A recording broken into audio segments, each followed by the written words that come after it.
This is the story of a man named Stanley. Stanley worked for a company in a big building where he was employee number 427. Employee number 427's job was simple. He sat at his desk in room 427 and he pushed buttons on a keyboard. Orders came to him through a monitor on his desk, telling him what buttons to push, how long to push them, and in what order. This is what employee 427 did every day of every month of every year. And although others might have considered it soul-ending, Stanley relished every moment that the orders came in, as though he had been made exactly for this job. And Stanley was happy. And then one day, something very peculiar happened. Something that would forever change Stanley. Something he would never quite forget. He had been at his desk for nearly an hour when he realized that not one single order had arrived on the monitor for him to follow.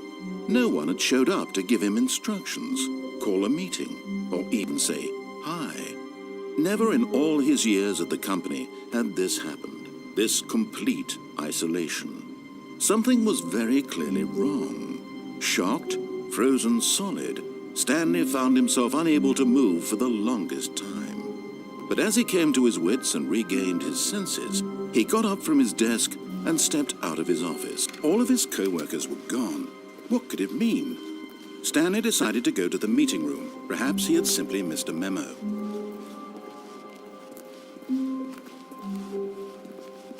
When Stanley came to a set of 2 open doors, he entered the door on his left.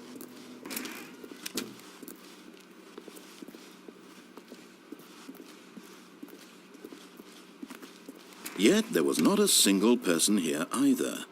Feeling a wave of disbelief, Stanley decided to go up to his boss's office, hoping he might find an answer there.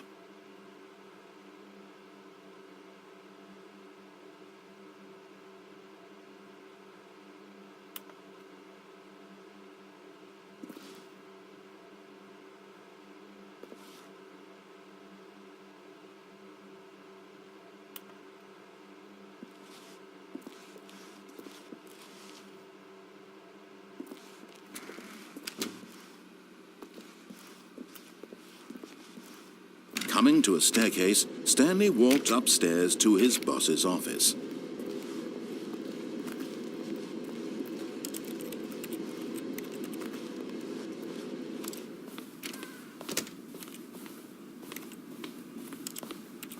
Stepping into his manager's office, Stanley was once again stunned to discover not an indication of any human life.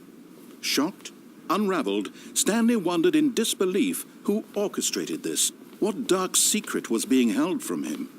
What he could not have known was that the keypad behind the boss's desk guarded the terrible truth that his boss had been keeping from him. And so the boss had assigned it an extra secret PIN number, 2845.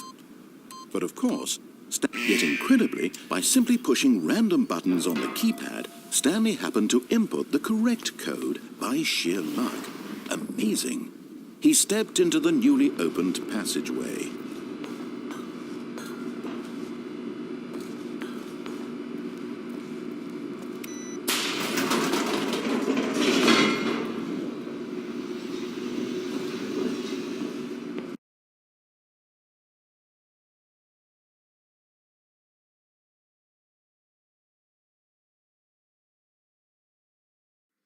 Descending deeper into the building, Stanley realized he felt a bit peculiar. It was a stirring of emotion in his chest, as though he felt more free to think for himself, to question the nature of his job. Why did he feel this now, when for years it had never occurred to him? This question would not go unanswered for long.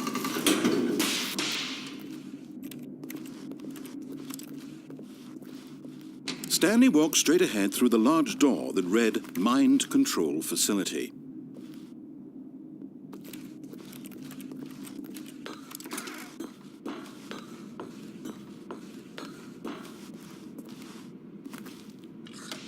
The lights rose on an enormous room packed with television screens. What horrible secret did this place hold? Stanley thought to himself. Did he have the strength to find out?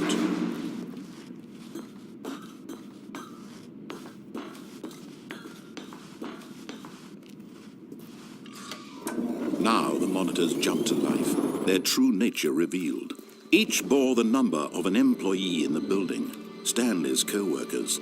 The lives of so many individuals reduced to images on a screen, and Stanley, one of them, eternally monitored in this place where freedom meant nothing.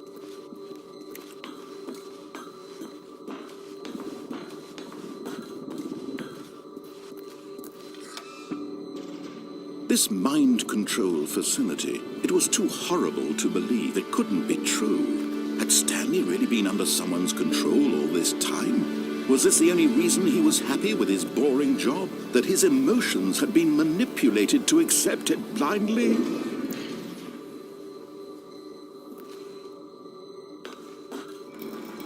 No, he refused to believe it. He couldn't accept it. His own life in someone else's control? Never! It was unthinkable, wasn't it? Was it even possible? Had he truly spent his entire life utterly blind to the world? But here was the proof, the heart of the operation. Controls labeled with emotions, happy or sad or content, walking, eating, working, all of it monitored and commanded from this very place. And as the cold reality of his past began to sink in, Stanley decided that this machinery would never again exert its terrible power over another human life. For he would dismantle the controls once.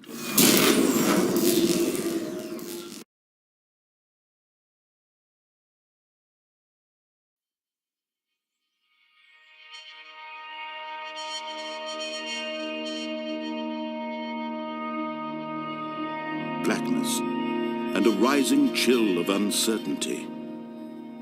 Was it over? Yes! He had won! He had defeated the machine, unshackled himself from someone else's command. Freedom was mere moments away. And yet, even as the immense door slowly opened, Stanley reflected on how many puzzles still lay unsolved. Where had his co-workers gone? How had he been freed from the machine's grasp? What other mysteries did this strange building hold? But as sunlight streamed into the chamber, he realized none of this mattered to him, for it was not knowledge or even power that he had been seeking, but happiness. Perhaps his goal had not been to understand, but to let go.